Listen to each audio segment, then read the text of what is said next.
Hey, Bud Thomas here, and today we're cutting up rainbow poplar. Now, you're gonna say, how do I know it's rainbow? Well, there's a couple reasons. I've already cut the top portion of this tree, so I know that. But as you can see here, purples, greens, blues, there's gonna be all sorts of stuff in this. This should be heavier in color than the top portion. I don't know what it is, if the minerals just stayed lower in the trunk and everything, but I'm really expecting this to have some amazing color to it. The overall length of this, let's see, 1, 2, 3, 4, it's almost 15 foot long. We're just over 14 foot long on this. I'm just counting the bunks that I have here, but because they're spaced out 3 feet each. But the average diameter of this, it's quite large. I'm gonna say we're gonna get some slabs that are gonna average out over 22 inches, maybe even close to 23, 24 inch mark. So a rather large poplar tree. This came out of southern Mississippi here. We're gonna open this up to see what it has on the inside. Now, first things first, I'm gonna go ahead and make a few of my cuts, do the outside cuts during a hyperlapse or anything. I'm gonna run the blade I currently have on here, then we're gonna go ahead and swap out the blade and make all the cuts after that. I think I'm gonna go ahead and cut these. I'm gonna go 2 1/8 inches thick because I wanna make sure we have some substantial slabs here. But I'm gonna look at it again. If I'm gonna look at what the scale gives me. I could do 2 inches, I could do 2 1/8 inches. So I'm gonna go ahead and look at it, but we'll go ahead and go on a time lapse real quick, and then we'll start looking what the colors look like on the inside after we slab it up.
Okay folks, so if you saw what we were doing there, everything kind of went wrong. We didn't just hit a nail, we hit a masonry nail.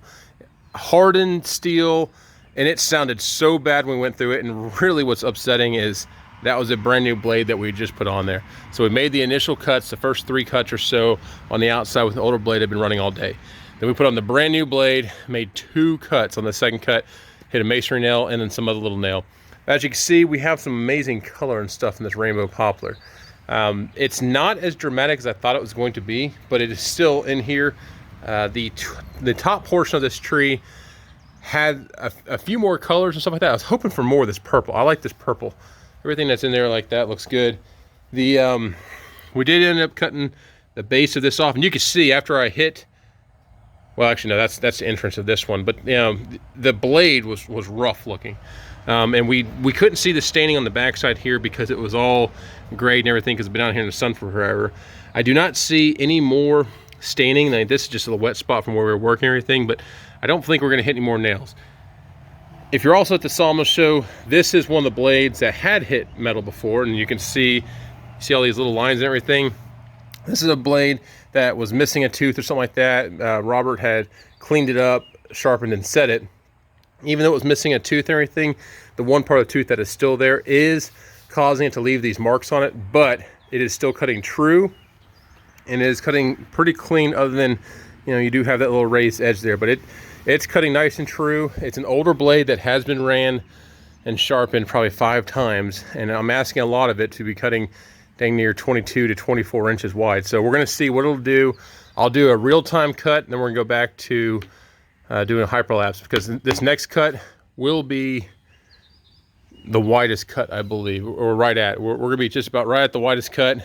Hopefully we won't hit any more nails, because I've turned into the nail master here recently. We've just nailed every single nail out there. All right, so let me set the camera up.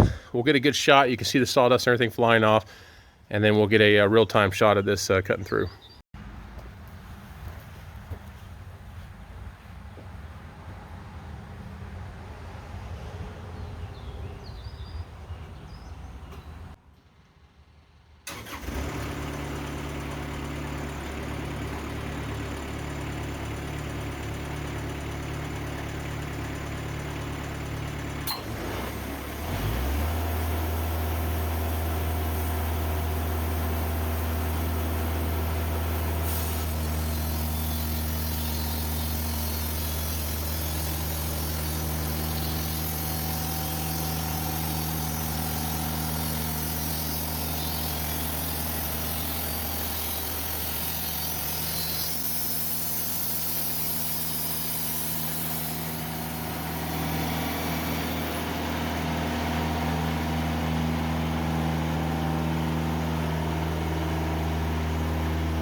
Alright, so that was a really, really slow cut, but it made it through it. So we're going to go and get this off. And... oh yeah, that ain't light.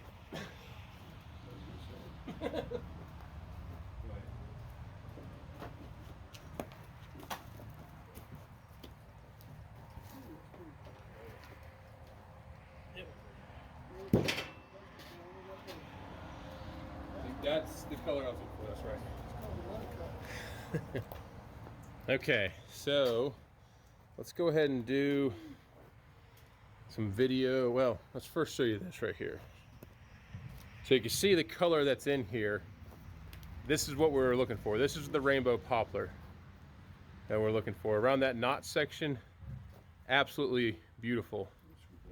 Yeah, we're going to sweep it off, and I'll get the water ready for it. Because this is the color that we want to see. This is awesome. That's the beauty about poplar. You never know what you're going to get. Mama always said, life is like a box of chocolates. This is awesome. I mean, you've got these purples, you got a streak of blue going through here, kind of like a tannish color, all the way to greens and grays and whites. Absolutely gorgeous. This is, yeah, this will definitely sell. We got a little bit of a curl figure going on right here, not much around the knot and everything. That blade cut well. It didn't sound the best towards the end, but that blade definitely did cut well. This is funny, I'm just walking up here on the log because it's that massive. Absolutely beautiful though. So we're gonna go ahead and throw in a time lapse again. I'm gonna hope and pray that this blade makes it through here, but I can't give any promises because it did sound, I can hear that blade, the one tooth ticking through there and everything. So there is some stress building up and it's fatiguing in one little area each time it goes around, but we'll see what she does. And again, just look at these slabs that are coming off. Massive. So it was at near 15 foot. We took off about a foot. So we're probably 14, anywhere between 13.5 to 14 foot. And at 2 1/8 inch thick rainbow poplar.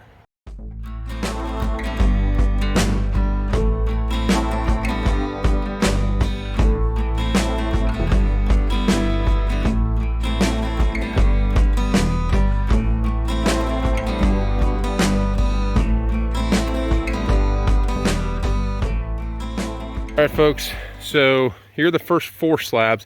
That's not really considered a slab because it does have a little bit of rounded edge. We're gonna call these the first 4 slabs. Beautiful colors, awesome.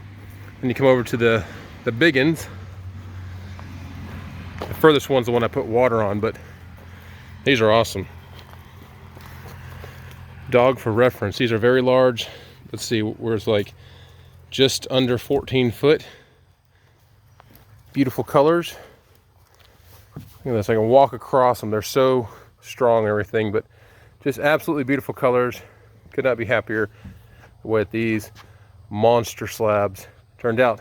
So again, this log I got for free. I got it from a buddy of mine who's a tree surgeon and everything, and it's worked out really well. Tomorrow when we do our wood sale, I'll kind of let you know what I sold these slabs for in another video, but these are going to help pay for my move, so I'm very happy with that. Hope you enjoyed this video. Please like, subscribe. If you have any questions or anything you want to see, I have some other videos that are coming up here soon. Some black walnut. I got a catawba tree I got to cut up. And check out the video I did of the live oak, using it for armor for battle bots. I know it's kind of corny, but it's a pretty funny video. And we torture test, and I try to break the live oak with sledgehammer, with an axe, and shoot it. And then we check the density of it. So, all right, we'll see you around. Talk to you later. Thanks. Bye.